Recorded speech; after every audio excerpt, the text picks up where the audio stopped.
एक हरे भरे जादुई जंगल के पास रहता था नन्हा चीकू। आज फिर वही नीली चमक उसे बुला रही थी। दिल में थोड़ा डर लेकिन उससे ज्यादा उत्साह लेकर चीकू धीरे धीरे उस रहस्यमयी रोशनी की ओर बढ़ने लगा। अचानक वो रोशनी एक सुंदर परी में बदल गई। डरो मत चीकू, परी ने मुस्कुराते हुए कहा, मैं हूँ मीरा, इस जंगल की रक्षक। चीकू की आंखें आश्चर्य से बड़ी हो गई। मीरा ने कहा, जंगल का हंसता पेड़ उदास हो गया है और उसे फिर से हंसाने में केवल तुम मदद कर सकते हो। ये कहकर उसने चीकू को एक चमकता जादुई पंख दिया। जैसे ही चीकू ने पंख पकड़ा, उसके आसपास की हवा हल्की सी चमक उठी। अचानक चीकू को लगा जैसे उसके पैर जमीन से ऊपर उठ गए हों। वो परी मीरा के साथ आसमान में उड़ रहा था।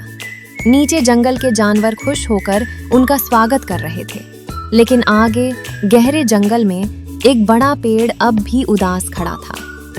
पेड़ की शाखाएं झुकी हुई थीं। मैं हंसना भूल गया हूँ, पेड़ ने धीमी आवाज में कहा। चीकू ने बिना डरे कहा, आप हमें छाया देते हो, फल देते हो, आप सबसे अच्छे हो। जैसे ही उसने ये कहा, जादुई पंख चमकने लगा और फिर पेड़ की टहनियां हिलने लगी। हा हा हा, उसकी जोरदार हंसी पूरे जंगल में गूंज उठी। रोशनी फैल गई, जानवर नाचने लगे और जंगल फिर से खुशियों से भर गया।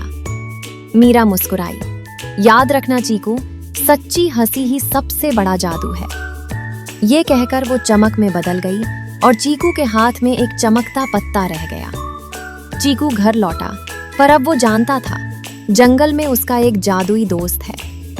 कहानी खत्म, लेकिन जादू अभी भी जिंदा है। अब जब भी वो उसे देखता, जंगल की हंसी फिर से सुनाई देती।